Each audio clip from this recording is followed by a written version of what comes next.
So ayun nga guys, dahil naboboring ako sa bahay, kaya lumabas muna tayo guys.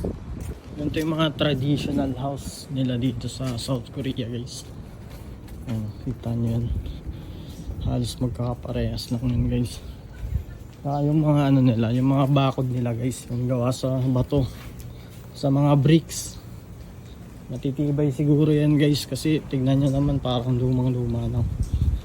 Tapos dito yung bahay ni Sunji. Hindi, joke lang, di dyan. Parang ganyan guys, no. Ayan, no. Tapos magkakapareho nga siya guys.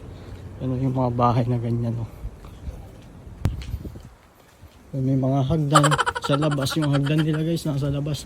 Alam nyo ba? Yan din yung bahay namin or tinitirahan namin guys. Pag summer, mainit. Pero pag winter, very comfortable siya guys dahil kasi alam niyo naman pag winter dito guys sa South Korea, sobrang lamig. Tas ganyan yung bubong nila guys, oh. Hindi ko alam saan gawain, kahoy ba yan? Tas pinagpatong-patong na hindi ko alam. Basta maganda siya guys. Kakaiba. Walang ganito sa Pilipinas. Siyempre nasa Korea tayo. So ayun lang, share ko lang. Annyeong.